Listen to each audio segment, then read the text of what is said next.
절차를 말씀드리면 지금 약식 명령이 된 거예요. 약식 기소가. 대물은 2016년 캐논테일 자전거입니다.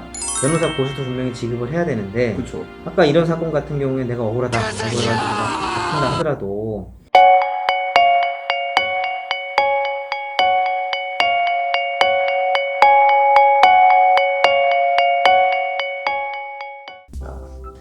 보시죠. 안녕하세요. 드론라이더입니다.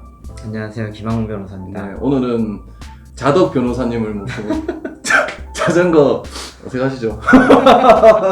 자전거 사고 관련된 자문을 구하기 위해서 친히 변호사님께서 영상에 나오시기로 흔쾌히 승낙해 주셔가지고 오늘 영상을 찍게 됐습니다. 오늘 영상의 제목은 이런 너 자전거를 탑니다 가 주제입니다. 제목을 보고 들어오셨겠지만 저는 개인적으로 굉장히 화가 나는데 일단 변호사님과 먼저 자전거 사고가 어떻게 났는지부터 변호사님과 영상을 보겠습니다. 당연히 여러분들은 뒤쪽에 나올 겁니다. 자전거 사고 관련되어 있는 영상을 보여드릴 거고 그 영상에 대해서 이제 변호사님께서 법률 자문을 해주실 겁니다. 그리고 이 법적 대응을 어떻게 해야 되는 건지 그리고 법적에 관련되어 있는 상식들을 얘기를 해주실 겁니다. 변호사님 먼저 소개랑 오늘 어떤 얘기를 해주실 건지 한번 말씀해 주시죠. 저는 부천에 있는 법무법인 부원의 김항무 변호사고요. 10년 차 된 변호사입니다. 그리고 교통사고를 주로 다루고 있고 자전거에 입문한 지는 한 4개월 됐습니다. 네, 네. 초보 자덕입니다. 네, 초보 자덕입니다. 네, 제 구독자시기도 하고 자전거도 한번 탔었죠, 같이. 네, 제가 다음에 더 실력 올려서 지옥을 보여드리겠습니다. 자, 먼저 저희가 오늘 다룰 자전거 사고에 대한 영상을 먼저 변호사님과 같이 보겠습니다. 여러분은 방에 나오시겠지만, 자, 2019년 6월경 여자분들만 자전거를 타고 가는 봉이었습니다. 그래서 탄천에서 여자분들이 자전거를 영상에 보시는 것처럼 타고 여자들만 있는 팩이죠. 이제 가고 있는데 일단 속도가 한 30 정도 된 걸로 얘기를 하셨고 달리고 있는 경우에 앞에서 어떤 남자분이 달리고 계셔서 지나갈게요 라는 얘기를 하고 추월을 하기 위해서 그 팩이 속도를 올리면서 그분을 추월하기 위해서 달렸습니다. 일단 사고가 나신 분들의 말에 의하면은 저희가 지나갈게요 라고 얘기를 했고 팩을 지나간다고 얘기를 했는데 지금 이분이 옆쪽에서 같이 같은 속도로 갑자기 속도를 올리면서 같은 속도로 주행을 한 걸로 얘기를 하셨어요. 지금 보시게 되면 지분이 속도를 낮춰서 지나가길 기다려주지 않고 같이 속도를 올리면서 같이 팩 주행을 하는 모습을 보실 수가 있습니다. 뭐 자전거 타다 보면 간혹 이런 일이 있죠. 지금 보시게 되면 아까 설명드린 것처럼 그 팩에 모르시는 분이 흡수가 된 거예요. 약간 오른쪽에서 주행을 하고 계시고 흡수가 된 상태에서 이제 이분이 지금 영상 보시는 것처럼 갑자기 수신호를 하지 않고 갑자기 좌회전을 하게 됩니다. 그래서 뒤에 따르시던 여자분이 뒷바퀴가 앞바퀴에 걸려서 여자분이 낙차를 했고 그 뒤에 따르던 이 블랙박스 주인은 그 분을 밟고 날아간 거죠. 지금 보시는 것처럼. 자, 앞바퀴 뒷바퀴 걸린 거 보셨죠? 여자분 넘어지셨고 그 뒤에 블랙박스 주인은 그 자전거를 타고 계신 분을 밟고 날아갔습니다. 자, 이렇게 날아가서 크게 사람은 다치지는 않았습니다. 천만다행인지도 사람은 다치지는 않았고 지금 영상을 보시는 것처럼 뒤에서 밟고 날아간 그 여자분은 길바닥에 편안하게 누워 계십니다. 누워 있고 그 앞에 넘어지신 분은 크게 다치지는 않았어요. 그래서 지금 같이 갔었던 여자분들이 사고를 수습하는 모습을 보실 수가 있고요. 그래서 앞쪽에 가셨던 여자분들도 다 같이 일행들이 합류를 합니다. 그래서 합류를 하고 자, 드디어 앞에서 수신호를 하지 않고 좌회전을 했던 모르시는 분인데 팩에 흡수돼서 가다가 수신을 하지 않고 좌회전을 했던 분이 나오십니다. 일단 이분이 사고가 났을 때 했던 말이 그 팩에서 가던 중간에 있던 분이 우리 팩 끝났다고 얘기를 본인은 들었다. 그 말만 계속 했대요, 변호사님.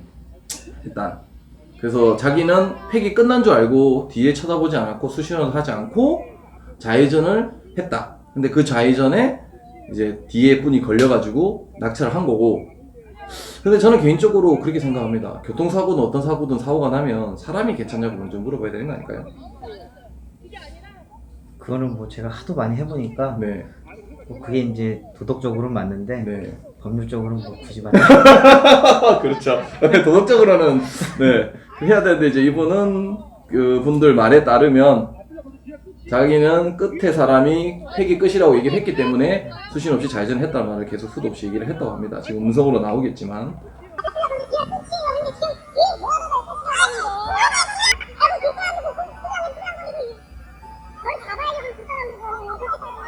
이 블랙박스의 음성은 녹음이 안 되나요? 녹음 지금 나오고 있는 겁니다. 그러면 그 팩이 끝났다고 얘기한 그런 내용들은 녹음된 게 없나요? 일단은 지금 영상 보시면 거리가 있어가지고 여기에는 팩이 끝났다는 얘기가 들리진 않죠. 예, 그거를 증명할 수는 없죠. 이제 누가 그 얘기를 했다고 하는 거에 대해서는. 근데 이게 후미가 정해져 있기 때문에 보통은 팩이 끝났다는 얘기를 대부분 안 하거든요. 맨 후미에 계신 분이 제가 후미를 전문으로 보는데 팩 주행을 하다가 보면 후미가 좀 팩이 긴 경우는 지나가다가 끝나면은 저희 팩 끝났어요 라고 얘기는 하는 경우는 있습니다. 근데 지금 같은 경우는 후미가 정해져 있는데 중간에 분이 말을 했을 확률은 별로 없죠. 네. 자, 이렇게 조사를 하는 모습이 보입니다. 경찰이 와가지고 사건 저쪽 편 사건에 대한 얘기를 듣고 제일 중요한 건 이제 이겁니다. 이제 마지막에 영상 마지막을 보면 이분이 자전거가 안 넘어졌잖아요. 일단 안 넘어졌는데 사건 경찰이 접수를 다 끝나고 이분은 블랙박스 찍혀 있습니다. 자전거를 타고 시계 한번 보죠. 시계 한번 보고 사건 몇 시인지 뭐 보시는 건지 자전거를 타고 아무 문제 없이 복귀하는 모습을 보실 수가 있습니다. 자, 이렇게 이분은 자전거를 타고 집으로 갔죠. 그 두 분은 앰뷸런스에 실려갔고, 그래서 자전거가 이제 여기서부터 이제 사건이 시작되는 겁니다. 자전거를 타다 보면 사고가 되게 많잖아요. 그래서 저도 항상 블랙박스를 달고 타고는 하는데 저도 사고가 몇 번 났었고.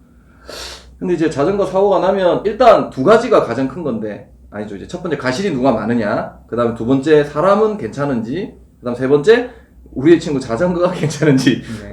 보통 자전거를 먼저 보시는 분들이 있긴 한데 이제 사람이 우선이겠죠. 그렇게 사고 상황을 보는데, 자, 사고는 날 수 있습니다. 그리고 개인적으로 사고가 나서 대인 대물 처리가 자전거 사고 같은 경우는 어떤 보험으로 많이 처리가 되나요? 선생님? 자전거가 자동차 같이 뭐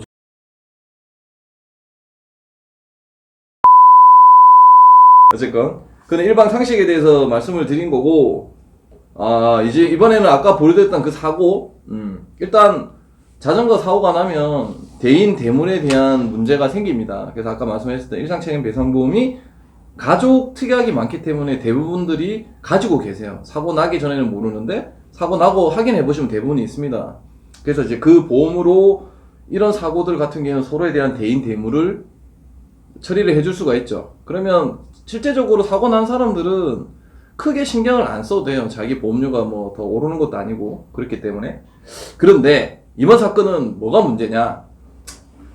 아까 보셨던 것처럼 수시전을 하지 않고 좌회전을 했고 뒤에 따라 드신 분들이 사고가 났어요. 사고가 나서 아까 보신 것처럼 경찰분들이 와서 접수를 해갔고, 접수를 해간 다음에 이제 경찰이 뒤에서 박은 사람이 안전거리 미확보로 해서 가해자가 됐고, 앞에서 수신을 하지 않은 사람이 피해자가 됐어요. 자, 여기까지 좋습니다. 이제 보통 또 자전거 사고는 그렇게 대부분 처리가 되는 걸로 제가 알고 있고, 그렇게 사고가 났는데 경찰 접수가, 형사 접수가 된 거죠. 형사 접수가 됐고, 보통은 자전거 사고 그때 어떻게 하느냐? 서로 합의를 하고 형사는 취하하는 거라고 하나요? 취소한다고 해야 되나요? 형사 접수를.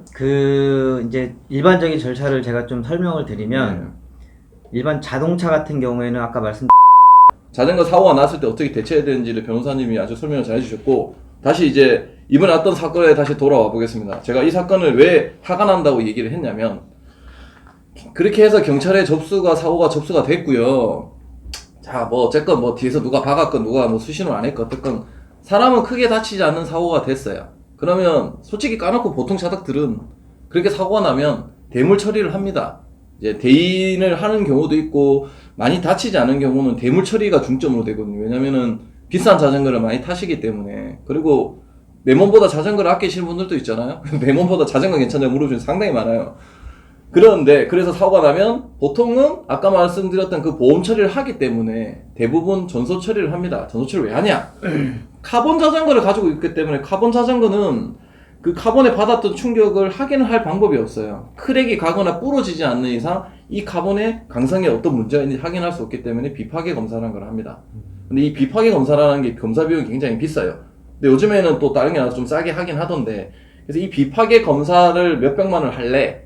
아니면 이 프레임을 나는 무서워서 못하겠어. 이 프레임 그냥 전소 처리해줘. 그럼 뭐 500만 원 주고 샀는데 400만 원 주고 프레임 가져가세요. 뭐 이런 경우들이 상당히 많고, 또 이제 자전거에 달리는 다른 부속품들 있죠. 뭐 핸들바, 그룹 셋들, 이것도 다 몇백만 원씩 하잖아요. 근데 그런데 기스가 갔거나 크랙이 갔거나 생기면 또 그것도 전소 처리를 합니다. 그래서 결론은 대부분 솔직히 말해서 전소 처리를 해요. 수리를 안 하고. 그러면 이제 1000만원짜리 자전거였다. 사고가 났어. 큰 사고가 아니더라도 보통 이 전소 처리 해달라고 자전거 샵에 요청을 하고 샵에서 견적을 뽑고 보험회사나 쇼부를 봅니다. 그래서 전소 처리를 하고 자전거를 가져가는 경우도 있고, 아니면 자전거 괜찮은 것 같은데 네가 뭐 500만 원 달라고 했는데 300만 원 줄게. 그냥 자전거도 네가 하고 300만 원 가지고 네 수리하든지 말든지 편한 대로 하세요 하는 게 풍토거든요. 솔직히 말해서 그렇게 하시는 분들이 되게 많아요. 근데 이제 그게 내 돈이 아니고 보험으로 처리되는 거기 때문에 그에 대한 이의를 별로 신청을 안 하는 거죠, 서로. 그게 풍토인데, 그래서 이 사건이래. 이 사고도 앞뒤 사람이 사고가 났을 때 과실이 8대2가 나오면 각자 보험 처리를 해서 8대2로 보험회사에서 처리를 해주는 거죠.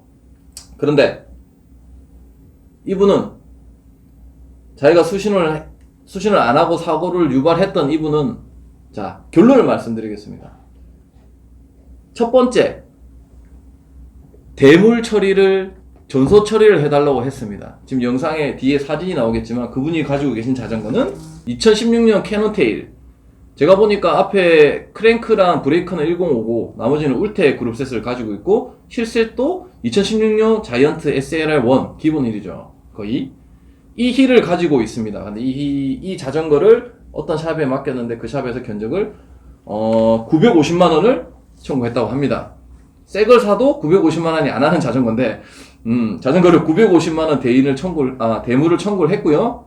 그 다음에 넘어지지 않았다는 거 영상 보셨죠? 자, 다 뒤에 또 나오겠지만, 넘어지지 않았는데 전치 이주 진단을 바꿔서 대인을 요구를 했습니다. 좋습니다. 100번 양보해서 거기까지 해준다 칩시다. 근데 세 번째 뭐냐? 형사 접수가 됐잖아요? 근데 이제 가해자 피해자가 나왔고, 뒤에서 박은 사람이 가해자가 됐는데 자기는 피해자니까 형사 접수한 거를 취소해주는 대신에 형사 합의금을 달라고 했다고 합니다. 즉, 넘어지지도 않고 자전거 뒤에 휠만 툭 건드렸는데 대인, 대물, 그 다음에 형사 합의금까지 요청을 한 겁니다. 받을 수 있는 돈은 다 받겠다는 얘기죠. 변호사님, 화가 나지 않습니까? 조금. 조금밖에 안 나십니까? 하도 많이 해가지고.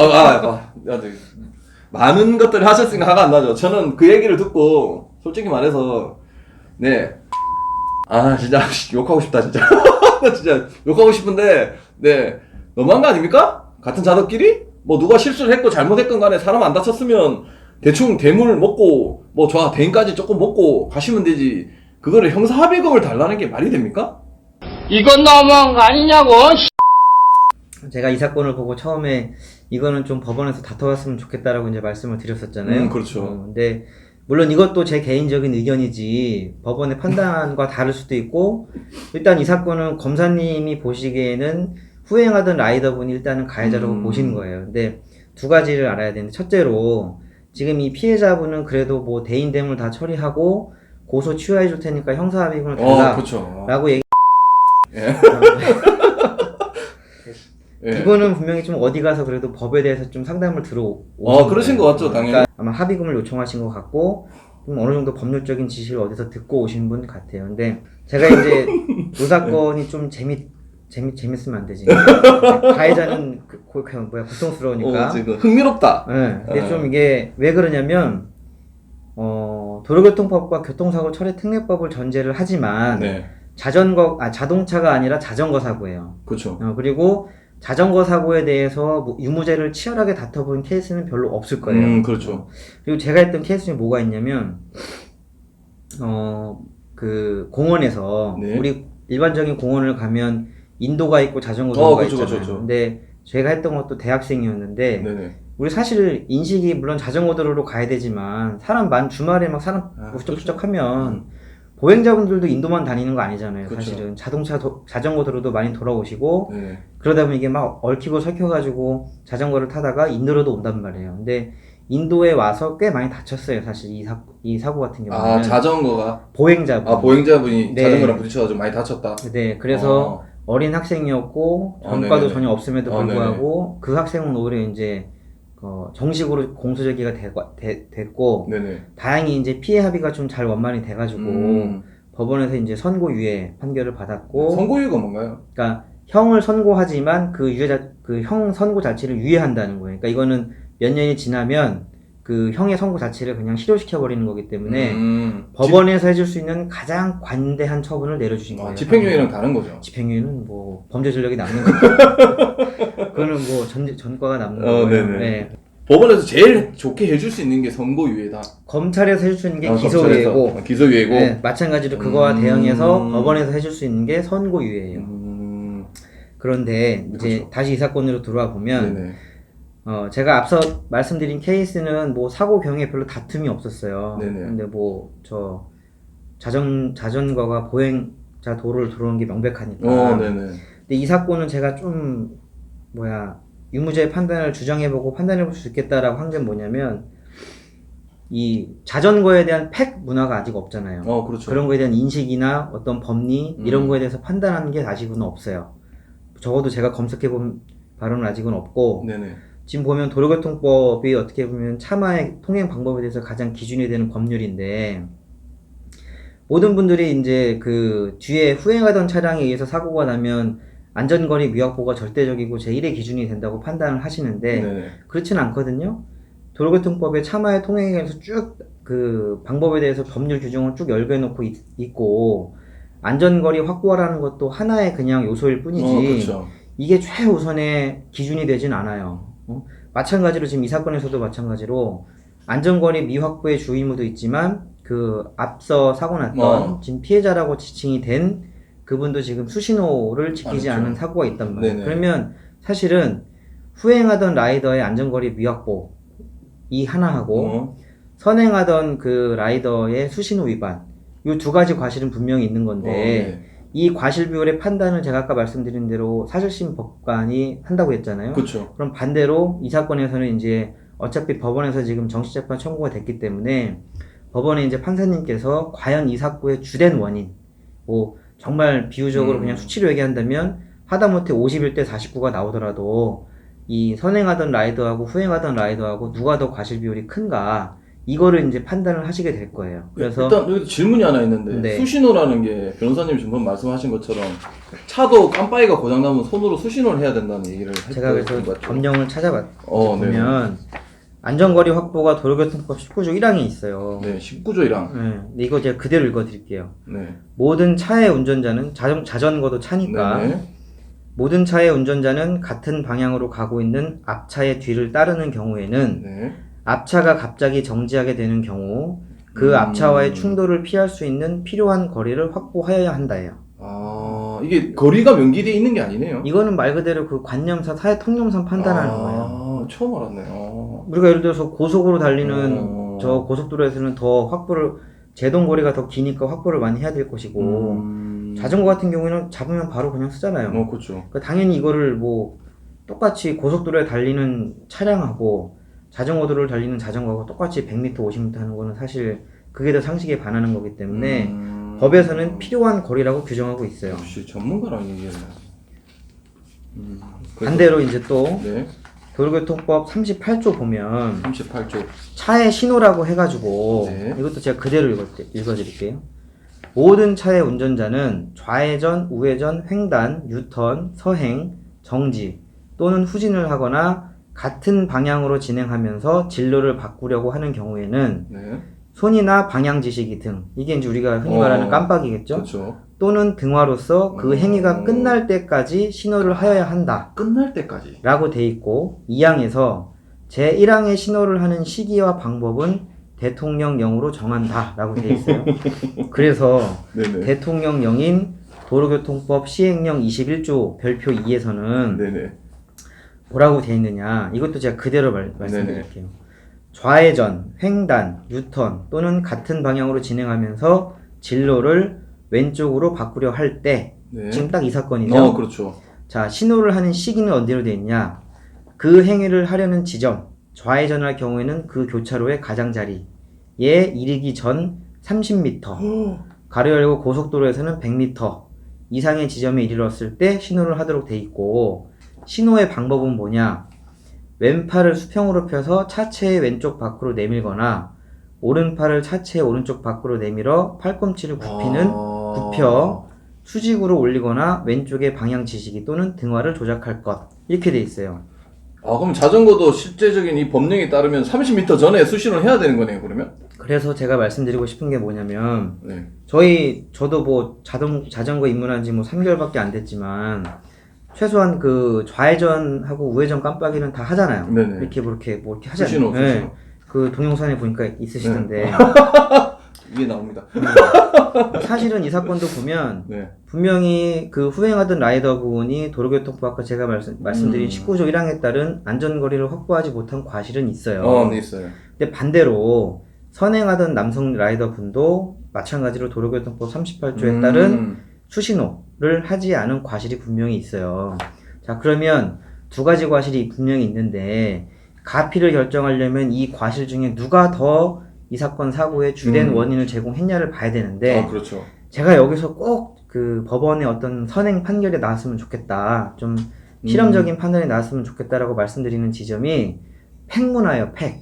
네네네. 자전거에 팩이 있나요? 자동차에? 없죠. 자동차에 팩이면 그건 완전 어마어마한 사고를 유발하는 거지만 자전거는 지금 타시는 분들이 다 동호인 분들이잖아요. 그렇죠.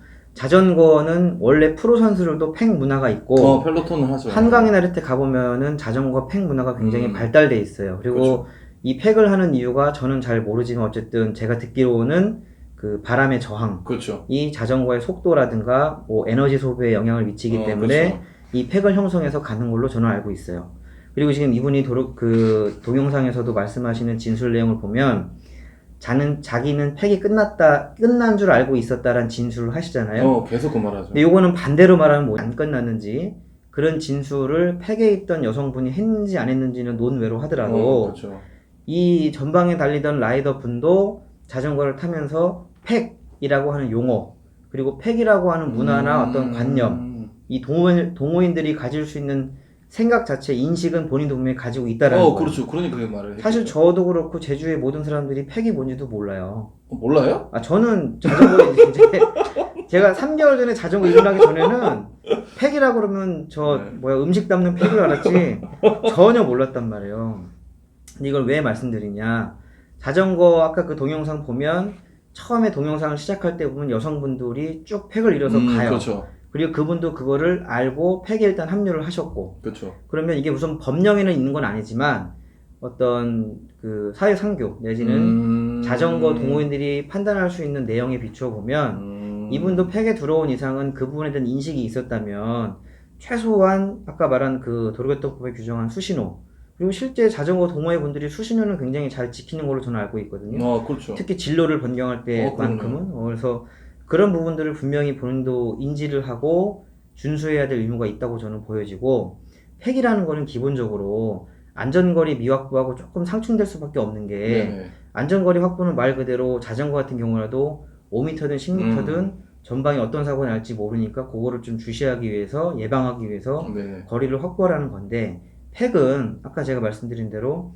동호인들 사이에서 다 양해를 하고 에너지 효율과 어떤 바람의 저항을 최소화하기 위해서 자기들이 동의하에 형성해서 가는 거잖아요. 그렇죠. 그리고 이분이 여기 팩에 들어왔으면 본인도 어느 정도 그걸 묵시적으로 승인한 걸로 봐야 되고, 그럼에도 불구하고 왼쪽 교차로가 나왔을 때 이분은 뭐 아까 말씀한 그 동영상에서 명백히 확인되는 것처럼 왼쪽 수신호라든가 하다못해 구두상 그렇죠. 저 빠질게요 라는 어떤 좀 이렇게 고함을 지른다든가 이런 내용 전혀 없이 그냥 만연히 왼쪽으로 쏙 빠졌고 이거에 대해서 뒤에 후행하시던 분이 거기에 이제 추돌을 하면서 사고가 발생을 한 건데 네네.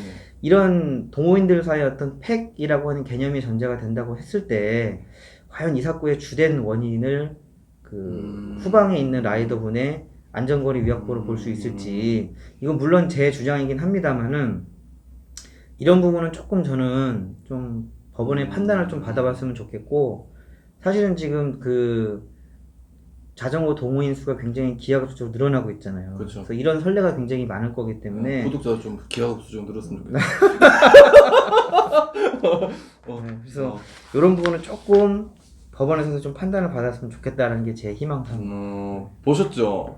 지금 변호사님 말씀하신 게 무조건 안전거리 미확보가 우선이 된다는 게 아니라는 겁니다. 이제 법령으로 인해서 수신호를 꼭 해야 된다는 법령도 있기 때문에 그런 사고가 났을 때는 과실 여부를 따질 수가 있다. 그 과실 여부는 판사님이 결정하시는 거다라는 얘기신 거죠. 네, 그래서 아까 뭐 제가 건네드린 동영상도 있지만 제가 직접 담당했던 사건 중에서도 그 후행하던 버스하고 네네네. 앞에 전방에서 이제 네. 진행하던 벤츠 차량 사이에 이제 사고가 났는데 그렇죠.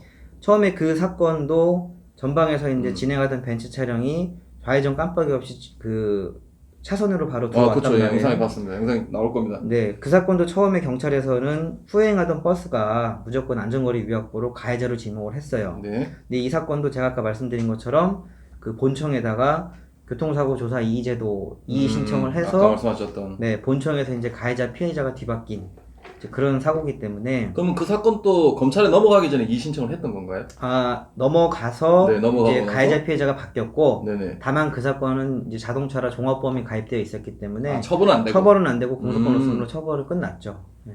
근데 이제 버스 기사분 같은 경우에는 그게 이제 자기가 처벌이 안 되더라도 가해자로 판명이 되면 네네. 그분이 그 당시에 그 변호사 보수까지 지급하면서 그렇게 했던 이유는 회사에서 어떤 인사적인 불이익을 받는다고 하더라고요. 버스 사고가 네. 나면 저도 그런 거 들은 것 같아요. 네, 본인이 이제 그 운전 자체가 직업이기 때문에 그래서 이제 그런 부분을 진행을 했었고 그건 결국 가해자 피해자가 뒤바뀌는 사건이 있었습니다.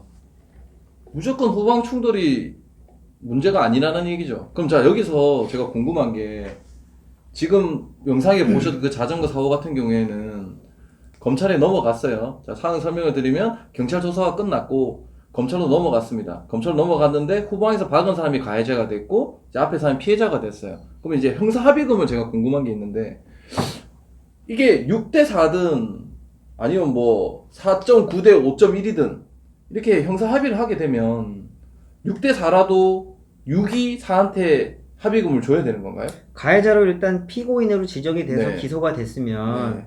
그 처벌 문제가 있기 때문에 네. 피고인이 피해자한테 그 합의금을 지급해야 되는 건 맞죠. 그러니까 그러면 이 사고 났던 그 수신을 안 했던 분이 합의금을 요청한 거는 아까 말씀하신 것처럼 종합보험에 가입돼 있지 않기 때문에 합의금을 받을 수 있는 경우를 본인이 알고 있었다는 얘기네요. 그렇죠. 왜냐면 종합보험 가입됐으면 어차피 기소조차도 안 됐겠지만 네. 종합보험 가입되어 있지 않으면 지금 이렇게 피해자의 의사에 반해서 처벌할 수 없는 범죄를 우리가 반의사불벌죄라고 하는데 네. 1심 선고 전까지 합의가 돼가지고 고소 취하가 되면 네네. 공소 기각 판결이 내려져요. 근데 그 시한은 1심 판결 선고 시 전까지예요. 그러니까 이분은 그걸 아는 거예요. 그러니까 그걸 알고 그 합의금까지 받으려고 그렇죠. 합의금을 요구를 한 거네요. 네. 근데 이제 그게 무서운 게 검찰에 넘어가서 벌금형을 받으면 그게 정가로 남잖아요. 그렇죠. 그래서 그 벌금형이 무섭기 때문에 합의를 하는 거지 않습니까? 보통 사람들이 모욕죄나 명예훼손 같은 간단한 문제들도 벌금은 초범에 제가 20만 원 정도로 알고 있는데 그 20만 원보다 더 금액을 줘서 합의를 하는 이유는 나한테 정가를 남지 않기 위해서 하는 거지 않습니까? 그렇죠. 그리고 이제 경우에 따라서는 그 피고인의 직업이 공무원이라든가 뭐 이런 직에 있으면 그게 이제 뭐 형사처벌이 되면은 다 통보가 되고 그게 어떤 징계 사유까지 연결이 되는 경우도 많기 때문에 사실 저도 변호사지만 자영업 하시는 분들은 뭐 당연히 그러면 안 되겠지만 벌금 50만 원 있으나 마나 뭐 살아가는데 아무 지장 없거든요. 그렇죠. 근데 이제 그게 회사 내부에 어떤 그런 징계 규정이 있다거나 자기가 어떤 공무원이라든가 공적 지위에 있어가지고 형사처벌 되는 것 자체가 어떤 징계를 받는 사유가 되면 벌금 50만 원이 아까운 게 아니라 그런 부수적인 문제 때문에 몇백만 원을 줘서라도 저 근데 합의를 그 사람은 하려고 이제 하는 그걸 거죠. 알고 그 돈까지 받으려고 했다는 거네요. 넘어지지도 않고 자전거도 안 부러지고 아무 문제도 없는데 그 형사 합의금까지 받으려고 한 거 아닙니까 그 사람이? 그렇죠. 아 그렇게 흥분돼. 그렇지 않습니까 변호사님? 그리고 또 하나는 민사적인 손해배상은 공식이 다 있어요. 저희 나라는 소곡손해, 적극손해, 위자료 해가지고 딱 얼마까지 결정하는 그 공식이 있어요. 근데 형사적인 합의금은 말 그대로 순수 형사 위로공개의 성격이 강하기 때문에 사실 공식은 없어요. 얼마가 나올지. 공식은 없어. 근데 제가 그때 인터넷 찾아볼 때 1.5배 정도를 요구를 한다 뭐 이런 내용들은 제가 본 것 같은데. 저희 의뢰인들이 이제 사건 하다 보면은 네. 뭐 그런 얘기 많이 나오잖아요. 네네. 뭐 2주에 200이라더라. 뭐 1주 입원하면 400이라더라. 그거는 다 네이버에 죄송합니다. 내 B에서 네, 나온 그래서 겁니까? 내 B? 그건 하여튼 다 법적인 근거는 전혀 없는 거고요. 뭐 예를 들어서 그냥 똑같은 교통사고를 나도 네네. 사실은 합의라는 게 양 당사자가 합의가 되는 거잖아요. 말 그대로. 네네네. 가해자가 수십억, 수백억의 재벌이고 네. 그러면 뭐 당연히 피해자 입장에서는 더 받고 싶은 거고. 저도 그럴 것 같아요. 네. 가해자가 진짜 뭐 돈 한 푼도 없는 뭐 그러면 합의금 못 받을 수도 있는 거고 그쵸. 그렇기 때문에 그게 어떤 절대 원칙이다 이런 건 없고요. 아까 이주 진단 가지고 이제 좀 흥분하셨는데 저는 계속 흥분하고 있습니다. 네, 이주 진단은 사실은 뭐 그렇죠. 그건 알긴 알죠. 바람에 맞아도 이주 진단은 나옵니다. 네. 그래서 일단 첫 번째로 형사에 관련된 내용은 그렇게 합의금을 요청을 했지만 그 뒤에서 사고 났던 여성분은 합의금을 주지 않았습니다. 그래서 검찰로 넘어갔고 기소가 됐고 분이 정식 재판을 청구를 했습니다. 그래서 아직 결과는 나오지는 않았습니다. 변호사님 어떻게 판사님이 판단하겠지만 변호사님 일단은 생각에는 절차를 말씀드리면 네. 지금 약식 명령이 된 거예요. 네네. 약식 기소가. 약식 기소. 그래서 법원에서 약식 명령이 나온 거고 네. 그 약식 명령에 대해서 이제 이 피고인은 네. 이걸 인정할 수 없다라고 그쵸. 해서 이제 정식 재판 청구를 했고 이제 국선 변호인 선정이 되신 걸로 제가 알고 있고 네네. 이제 정식의 재판이 열릴 겁니다. 근데 네네. 이제 저희가 수사 단계에서는 수사 기록을 열람 등산할 수가 없어요. 근데 이제 법원에 기소가 되면 경찰, 검찰에서 조사했던 내용들을 정식적인 이제 피고인의 권리로 열람 등산을 할 수가 있어요. 그래서 아마 이제 변호인께서 그거를 다 등산을 하셨을 건데 그거를 좀 이렇게 꼼꼼히 보시고 본인의 과실이나 이런 거를 좀 주장할 사항이 있으면 좀 적극적으로 대응을 하셔가지고 법원의 좀 판단을 저는 받아보셨으면 좋겠어요. 그러면 아까 말씀하셨던 약 뭐죠? 법원에서 최하로 내린다는 선고유예. 선고유예가 나오면은 벌금형도 없고 그냥 사건은 마무리가 되는 거네요. 그런데 이제 아마 법원에서 양형을 결정할 때 네네. 피해자하고 합의가 안 됐다거나 뭐 피해자 그러니까 합의가 온전히 돼서 처벌 불원서가 법원에 제출이 되지 않은 이상 네네. 피해 변제를 어느 정도 하지 않고서는 네네. 선고유예가 나올 수 있을지는 조금 그거는 사실 법원 양형에 관한 재량의 문제이기 때문에 그거는 제가 조금 말씀드리기 어려워요. 그러면 이게 지금 검찰로 넘어가기 전에 되게 아쉬운 거는 경찰에서 사건 조사를 했던 내용을 검찰로 넘기기 전에 더 강하게 내 의견을 얘기를 하고 더 신경을 써서 검토를 했으면 피해자, 가해자가 바뀔 수도 있는 거고. 이렇게 할 수는 있겠죠. 예를 들어서 사실 이거는 어떻게 보면 피해 회복은 이미 다 된 거잖아요. 그쵸. 대물 대인 관련해가지고 그쵸. 그리고 블랙박스 영상이 있기 때문에 사고의 경위도 사실 입증하는데 굉장히 수월하거든요. 그렇죠. 그러면 제가 아쉬운 거는 첫째로 경찰에서 수사가 진행이 됐을 때 좀 적극적으로 문제 제기도 하고 본인 의견도 어필을 하고 그래도 이제 수용이 안 되면 경찰청의 경찰조사 이의신청 제도도 한번 활용을 해보고 근데도 이러더라 안 바뀌었다. 그러면 검찰로 넘어갔을 때 검사님한테 이제 보험사에서 대인대물 처리된 내역 같은 걸 좀 적극적으로 제출을 해서 이게 사실은 기본적인 전제는 범죄가 아니라 사고거든요. 사실은. 그렇죠. 이게 정책적으로 그냥 처벌할 뿐이지. 그러면 사실은 이런 사고 같은 경우에 양형을 결정하는 가장 중요한 게 피해자하고의 합의 여부, 그 다음에 네네. 이제 피해 회복이 얼마나 됐는지, 그 다음에 각자의 과실은 어느 정도인지, 라고 이기 때문에 사실은 검찰에서 검사님이 1차적인 처분을 하기 전에 이런 거를 좀 적극적으로 어필을 하고 했으면 사실은 검사님이 좀 이 사건을 꼼꼼히 보고 기소유예 해도 될 만한 사안이 아니나 싶어요, 사실은. 기소유예가 될 수도 있었던 얘기다. 뭐 기소유예도 검사의 재량이기 때문에 제가 된다 안 된다는 말씀은 모르겠지만 네네네네네. 그런 정도의 어필은 충분히 좀 한 번 정도 해봤으면 좋았지 않았나 라는 아쉬움은 분명히 아쉬움이 있다는 있다. 자, 그렇게 형사 관련된 사건은 검찰로 넘어가서 재판을 기다리고 있는 상황이고 일단 그 사람한테는 합의금을 주진 않았습니다. 일단 저는 개인적으로 뭐 여기 이제 법조인이시고 저는 그냥 일반 동네 아저씨인데 저는 개인적으로 자기가 사고를 나지도 않았고 상대방이 다쳤는데 그런 형사 합의금까지 요청을 했던 그분한테 그 네. 네, 혹시나 길 가다가 저 마주치시면 드론 라이더라고 꼭 소리 외쳐 주십시오. 네, 진심으로. 저도 앞에 가서 수신 안 하고.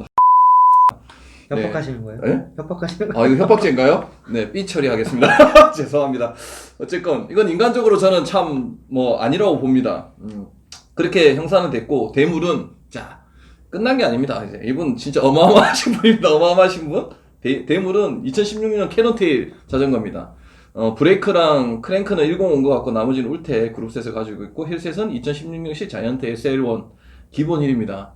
이 휠을 가지고 있는데 이거를 샵에다가 보통 자전거 사고 나면 샵에 견적을 요청하고 그 견적이 보험회사로 들어가서 보험회사도 보통 합의를 보죠.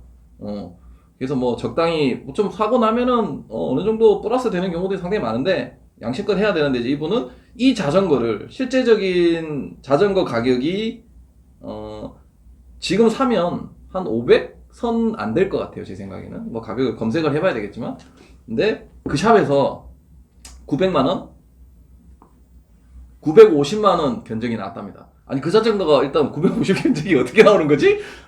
뭐 프레임 안에 금땡이 넣고 다니나? 혹시 이거 핸들바가 500만원짜리인가? 네, 일단 이해가 안 갑니다. 일단 그분 이해가 안 가고 두 번째는 그 샵도 이해가 안 갑니다. 그 샵 이름 진짜 공개하고 싶은데 야 나도 사고 나면 그 샵 가고 싶다. 변호사님 사고 나시면 제가 그 샵 찾아가지고 우리 자전거 한 2천만원 견적 넣는 거 어떨까요?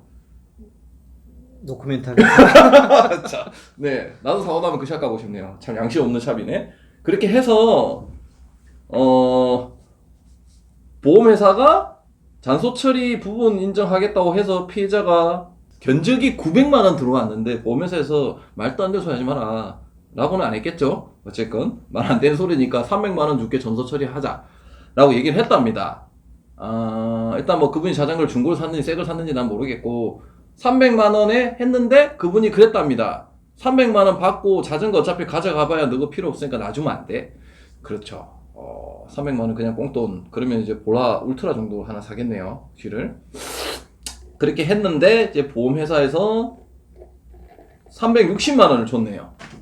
보험회사에서 대물 처리. 보셨죠? 또 뒤에 영상이 나오겠지만 자전거하고 휠을 텅 같이 한번 하시죠. 텅. 자, 너무 진지하십니다. 통 쳤습니다. 넘어지지도 않고. 그런데 그거를 360만원에 보험회사가 합의를 해줬습니다. 그 합의도 그 여성분이 보험 처리 대물 대인 못 해주겠다고 했을 때 그분이 금강원에 그분이 신고를 해서 보험회사 분들이 자기가 이제 페널티를 받을 수 있으니까 그 뒤에 사고 났던 여성분한테 그냥 합의를 해주자라고 부탁을 했고 그래서 360만원 받고 아마 샵에 견적비를 조금 줬을 것 같습니다. 견적비 좀 주고 아마 타이어 정도 갈지 않았을까. 타이어 뭐 한 10만원 주고 타이어 정도 갈지 않았을까. 이분은 350만원 먹은 거죠. 대단합니다. 배우고 싶다 진짜. 변호사님 저 자전거로 때리면 안 돼요? 네. 때리면 나 그 샵 가가지고 견적 한 2천만원 뽑아가지고 네. 그렇게 대물 처리가 됐습니다. 자, 좋아. 대물 처리는 뭐 다들 자덕들 많이 그렇게 하시죠. 그 다음 이제 마지막 대인 보셨죠? 아까 다시 한번 할게요. 자전거 퉁 그런데 같이 한번 퉁 쳤죠. 넘어지지도 않고 자전거 타고 가시는 영상 보셨죠? 전치 2주 받았습니다. 뭐 솔직히 말해서 자전거 사고도 나면은 전치 2주는 대부분 받죠. 그래서 그분은 대인을 과연 얼마 받았을까요? 전치 2주를 받아가지고 두구두구두구두구 대인을 280만원에 대한 보험금을 받았습니다. 총 보험금 힐을 통 치고 650만원 650만원을 수령해 가셨습니다. 형사합의금까지 받았으면 한 7, 800만원대까지 가져가시라고 생각을 우리 쪽팔리게 살진 말자. 퉁 쳤는데 한동 벌었네. 자전거 세컨카 하나 더 살 수 있겠네요. 저기 뭐 좀 돈 보태면 타막 하나 샀겠네. 그렇게 650만원을 가지고 갔습니다. 변호사님 화 안 나시나요? 화 안 나십니까? 네. 개인적으로 저는 자덕 만 명이 넘는 이제 구독자를 가지고 있는 자전거 유튜버인데 저도 사고도 났었고 실제적으로 사람이 그렇게 자기가 피해자가 된 상태에서 사고가 나면 욕심이 생기기 마련입니다. 저도 사람이고 대부분 그렇겠죠. 하지만 아는 자기가 지식이 있거나 주변 사람한테 도움을 받아서 대인 대물 좋습니다. 진짜 대인 대물은 보험회사 처리를 하고 일상책임 배상해서 하면은 자기 부담금 20만 원 아니면 가족에서 같은 보험이 있으면 자기 부담금도 없어요. 그래서 보험 처리이기 때문에 그런다고 그 보험료가 올라가는 게 아니기 때문에 보험회사에서 처리하는 거기 때문에 보통 사고가 나신 분들도 신경을 안 쓸 수 있습니다. 하지만 어떻게 그런 아까 많이 말씀해 주셨던 그런 지식을 어디서 알게 돼서 아니면 주변인한테 들어서 형사 합의금까지 요청하는 거는 진짜 인간적으로 너무한 거 아닙니까? 변호사님? 과한 면이 없지 않아 있죠. 그쵸. 네. 사람이 욕심이 생길 수도 있고 하지만 어떻게 상대방이 다쳤어요. 그래서 그 사고 나신 두 분은 어떻게 됐냐면 뒤에서 박으신 분은 자전거 멀쩡해서 한 몇만 원 쓰고 그 뒤에 블랙박스 달고 있던 주인이 문제입니다. 그분이 자전거를 밟고 날랐잖아요. 다행히 몸은 크게 안 다쳤습니다. 길바닥에 편안하게 누워는 있었는데 저의 영상에 자주 나오는 친구거든요. 저희 모임의 부매인데 누워는 있었는데 자전거가 산지 2달밖에 안 된 새 자전거가 크랙이 갔어요. 근데 이제 그 친구는 자비로 그냥 처리를 했습니다. 어차피 다 아시는 분이고. 근데 그 앞에 분한테 책임을 묻기가 어려웠기 때문에 자비로 처리를 했어요. 그러니까 가장 큰 피해자는 제가 봤을 땐 보험회사고 일단 보험회사가 가장 큰 피해자고 두 번째는 블랙박스 달고 있었던 그 친구겠죠. 가장 큰 이득은 이 이분이 무려 650만 원이라는 돈을 벌어간 겁니다. 뭐 법적으로는 잘 모르겠습니다. 변호사님이 좋은 얘기 많이 해주셨는데 저는 개인적으로 같이 자전거 타는 사람은 이렇게 하는 건 아니라고 봅니다. 형사비용까지 요청을 하다니.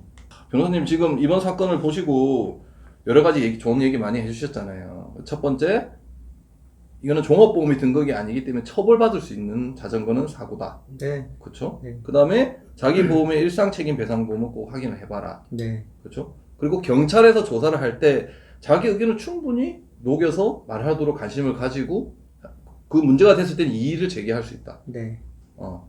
그리고 검찰로 넘어갔을 때도 검사한테 가서 충분히 자기 의견을 충분히 얘기를 하라. 이 사건은 제가 볼 때 정치재판 청구를 한다 하더라도 제 개인적인 의견으로는 이걸 벌금을 증액할 정도로 어떤 괘씸하게 볼 만한 사건은 전혀 아니에요. 다만 한 가지는 뭐냐면 아까 말씀드린 대로 이 반의사 불벌죄는 1심 판결 선고가 되기 전까지 피해자하고 합의가 돼야 돼요. 피해자하고 합의가 되면 우리가 아까 말씀드린 것처럼 형식적 판단이 실체적 판단을 우선하기 때문에 판사님도 그냥 이거는 공소기각 판결을 선고할 수밖에 없는 사건이거든요. 그래서 사실 이 사건 피고인은 고민을 굉장히 많이 하셔야 돼요. 내가 이거를 정말 벌금 70만 원을 내가 받더라도 정말 이건 좀 내가 억울해서 감액 내지는 유무죄 판단을 받아보겠다라고 판단하실 것인지 네.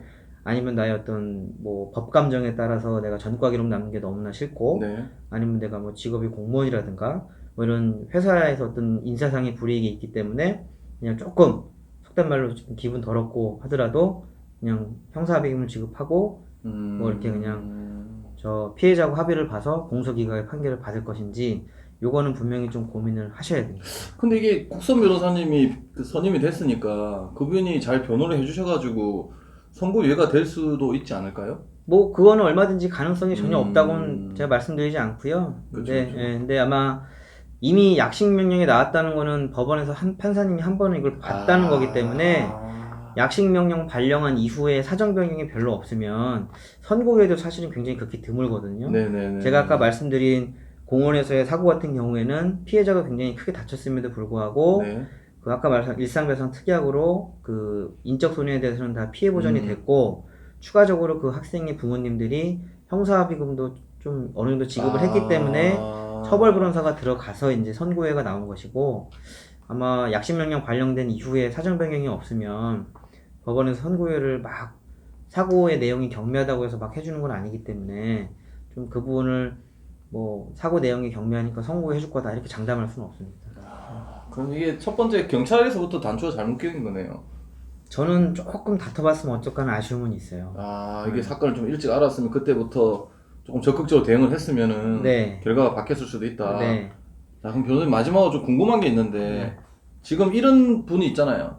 사고가 나서 자기는 제가 봤을 때 이거 보험 사기 아닙니까? 이 사건은? 보험 사기 아닙니까? 보험 사기? 저 뭐 염소 소리 있잖아요. 네. 근데 그러면 이거를 보험 처리가 됐는데 제가 이분을 보험 사기든지 어떻게든 제가 막말로 태클을 걸고 싶어요.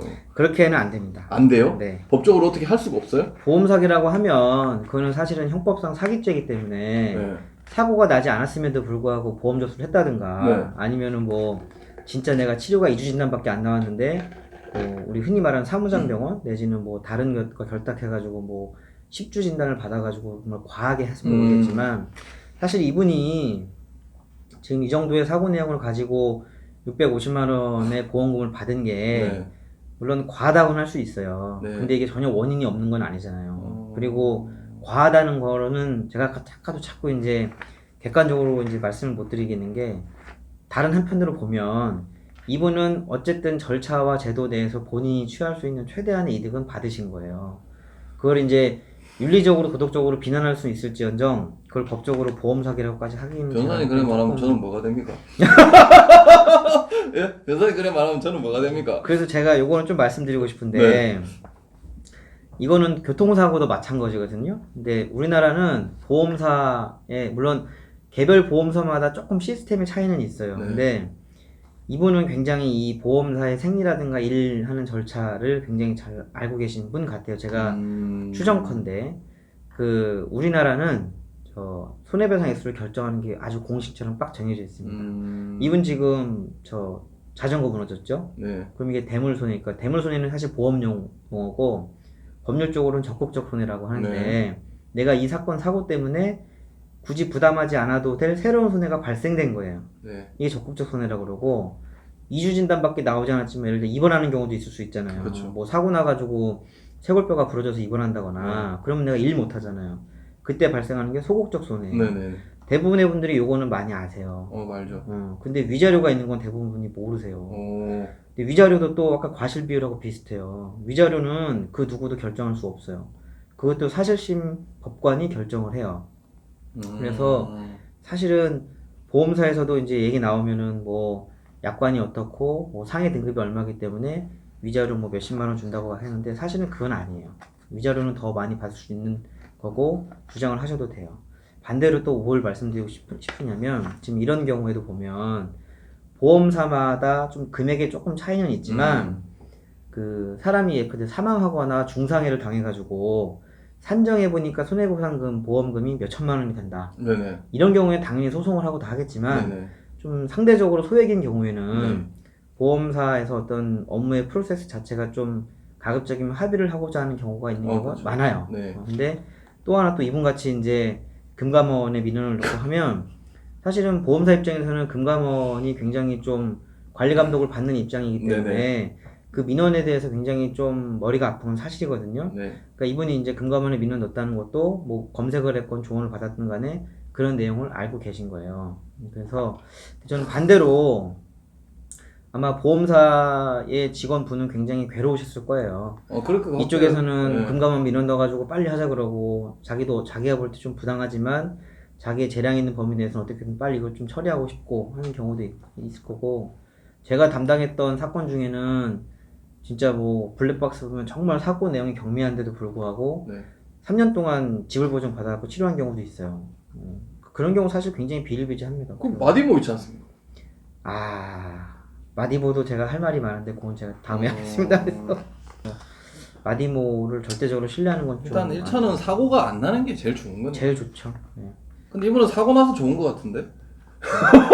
그래서 이분은 사고 나서 좋은 것 같은데 제가 봤을 때는요? 아까 제가 말씀드린 것처럼 네. 이런 경우가 있으면 차라리 좀 보험사에 적극적으로 요청하실 필요도 있어요. 이게 경우에 따라서는 이런 대물손해, 저는 아까 좀 요 사건도 대물손해는 너무 좀 과한 게 아닌가 싶어요, 사실은. 네. 그래서 그런 부분들이 만약에 진짜 보험 가입자나 보험 계약자로서 내가 너무 부당하게 요청을 생각이 들면 네네.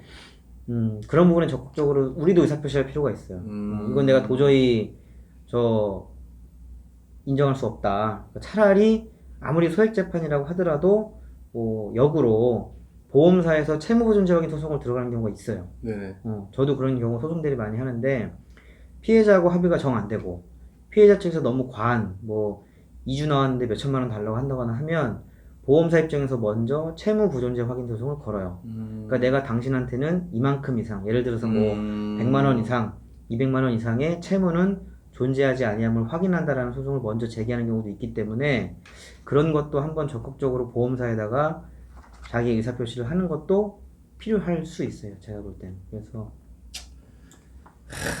이게 참 현실과 법은 참 다르군요, 변호사님. 오늘 변호사님 좋은 얘기 너무 많이 해주셔가지고 감사합니다. 자덕 변호사로서 마지막 한마디 해주시죠. 일단 이건 변호사가 아니라 자덕 변호사로서. 뭐 제가 자전거 탄 지 한 3개월 됐는데요. 네. 지옥도 얼마 전에 한번 보셨죠? 네. 3일을 제가 알아누웠습니다. 네. 하여튼 이거 보시는 분들은 네. 뭐 이런 거 다 있더라도 제일 중요한 건 사고 안 나는 게 제일 중요한 거니까 안전하게 타셨으면 좋겠고 정말 그러면 안 되지만 사고가 만약에 났다라고 하면 일단은 사람부터 구호 조치를 하시고 그렇죠. 그 다음에 어떤 자기 잘못은 좀 법률 전문가 상담을 받거나 하셔가지고 최소한 억울함은 없도록 처리를 하셨으면 좋겠습니다. 네. 이제 영상에 자주 나오실 건가요, 변호사님? 이제 자전거 타는 것도 나오셔야죠. 일단 제가 땀 막 흘리고. 연습을 변호사님 막 저지 막 땀에 젖어가지고 막 제가 심박 한 200 치고 막 하시는 거 나오셔야 되지 않겠습니까? 평속 30으로 따라갈 자신은 없기 때문에 아이, 그 처음에 누구나 그렇죠. 일단 좀 연습을 하고 따라가겠습니다. 네, 내년에 기대해 주십시오. 아마 변호사님 영상이 많이 나올 겁니다. 아마 저쪽에서 이제 막 피눈물 흘리시고 나올 수도 있습니다, 변호사님. 어쨌든 오늘 좋은 말씀 너무 감사하고요. 네. 네. 감사합니다. 예, 오늘 변호사님 좋은 얘기 많이 해주셨고 일단 제가 영상의 내용을 정리를 할 건데 일단 이런 사고가 난 거에 안타깝습니다. 저는 근데 뭐 저는 모르겠어요. 뭐 법률적으로 변호사님 좋은 얘기 많이 해주셨는데 저는 솔직히 이분이 너무 한다고 생각합니다. 근데 변호사님 얘기를 들어보니까 이해가 가는 부분도 되게 많아요. 근데 이 영상을 보시고 혹시나 여기서 들으셨던 지식을 가지고 악용을 하시지 마시고 마지막에 변호사님 하셨던 말씀처럼 사고가 났을 때 빨리 선행을 해서 법적인 조언을 받아라. 아니면 지금 받으셨던 이 법률에 관련된 내용들 다 귀담아 두시고 무조건 흠의 충돌이 잘못은 아니다. 뭐 이런 내용들 그리고 경찰의 조사가 되게 중요하기 때문에 이의를 제기해라. 또 보험을 확인해라. 이런 내용들 꼭 귀담아 두시고 항상 알라 하시기 부탁드리겠습니다. 변호사님 같이 한번 알라 뭐라고 할까요 마지막에? 화이팅! 화이팅! 자덕 화이팅 한번 할까요? 네. 자 하나 둘 셋 자덕 화이팅! 감사합니다.